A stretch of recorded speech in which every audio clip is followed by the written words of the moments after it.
AP 世界物業顧問特約世界樓巡禮，為你搜羅全球物業資訊。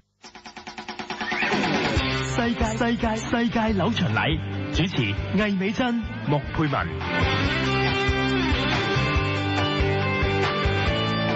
大家好，時間又嚟到星期六嘅晏晝啦。今日係懷住一個比較失落嘅心情嚟做節目啊，波啦。Michelle， 你做咩咁失落啊？我贏唔到1億咯，中唔到咁多寶咯。但係咁我中咗，你都未必好開心。點解啊？佢分咗幾處，分咗5處啊，每處都係2000幾萬。哇，2000幾萬你都覺得唔夠啊？但係你講緊1億，懷住一個1億幾嘅心情噶嘛？咁啊要同5個人分，但每人都分到2700。都恭喜佢哋啦，都好開心嘅。係啦，不過冇我同你份，我同你一齊買噶嘛。頭轉孖4億幾喎 Michelle。係啦，其實最大嘅大贏家就係馬會。係點解會買唔到樓啊？2000幾萬都 OK 啊？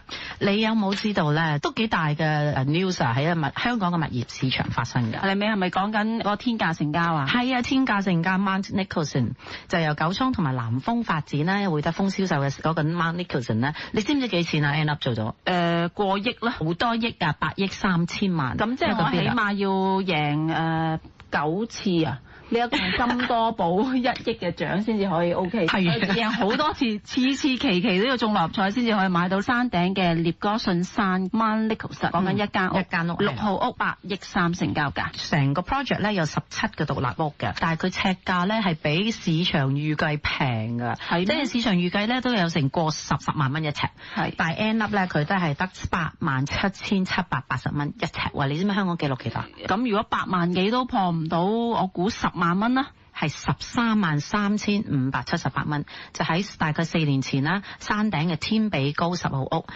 造成呢個成交紀錄。洋房咧都係6000尺度啦，咁但係尺價咧就係香港紀錄。當時係用8億成交咗嘅，今次就8億3，冧心嚟計咧就係新高嚟嘅。不過如果用尺價去計咧，就87784蚊，都唔算太高嘅尺價，唔算太高啊。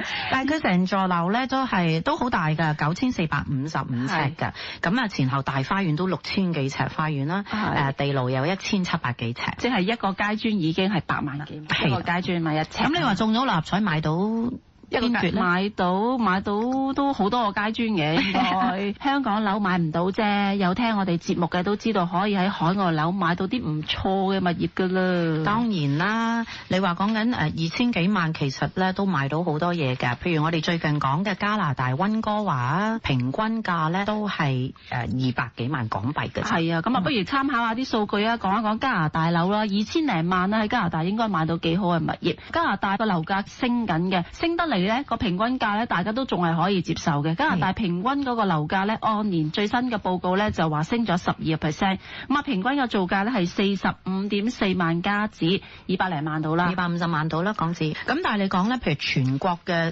住宅銷售量咧喺按季度升咧就升2%度咧，都係叫6年最新高㗎啦。咁全年嘅住宅銷售量咧上升到5.5%嘅，咁係自2007年以來咧係第2個高位嚟嘅。咁啊如果分開地區咧，咁我哋之前咪講過溫哥華嘅，溫哥華舊年12月個住宅銷售咧就按年急升咗33.7%，好犀利啊！好犀利，咁啊銷售情況好熱烈，樓價都唔錯喎，係相當之唔錯啊，係升咗18.87%，差唔多升咗1成9，冠絕全國。咁其實如果你撇除咗加拿大裏邊嘅溫哥華同埋多倫多咧，即係香港人最熟悉呢個地方咧，咁佢全國嘅升幅咧大概係5.4%啦。另外咧，如果用分類咧，2層式嘅獨立屋依舊咧都係樓價升勢最好嘅環節，咁啊按年升幅係有9.15%。其次咧就係單層式嘅獨立屋啦，按年升幅咧大概6.63%啦。如果係分層嘅公寓式即係 apartment 咧，就升咗4.96%嘅。呢個係講緊喺溫哥華裏邊嘅。第六平原啊、沙菲河谷啊同埋多倫多按年嘅走勢咧都係唔錯啊，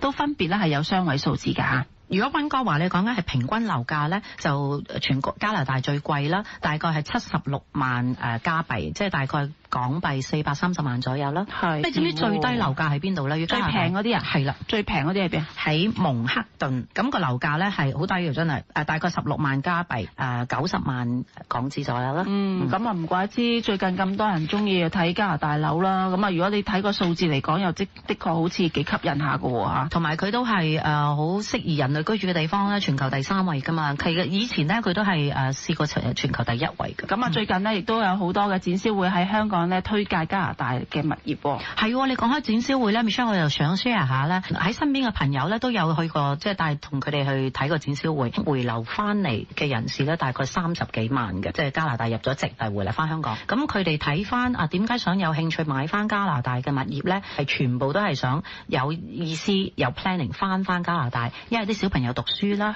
同埋或者係全家翻轉頭。譬如10零20年前跟爹哋媽咪移民咗啦，跟住翻嚟做嘢啦，咁都有家庭啊，有仔女，大概3至13、14歲到啦，啲小朋友，咁所以都係咁啱嘅時候安排佢哋去翻讀書加拿大。不過佢哋可能回流嘅時候就將自己手頭上嘅物業已經沽走咗啦。有啲都有 keep 住嘅，有啲都會沽走，咁所以佢都會喺翻加拿大咧物色翻，一係就 apartment 或者 house 都會有。不過如果要翻去加拿大買樓咧，都要留意咧有一個最新嘅按揭安排喎。呢個規則咧就喺2月15號正式生效，價值50萬至到100萬加紙嘅物業咧，可能就要俾多啲嘅首期先至上到車啦。Michelle 多啲咧，即係幾多咧？新嘅規定就話買家買樓嘅時候投嗰50萬加紙，即係如果你層樓係50萬樓下咧，首期比例咧可以最低係5% 啫喎。50萬嘅5%，即係2萬幾蚊加紙喎。咁如果你已經上到車喎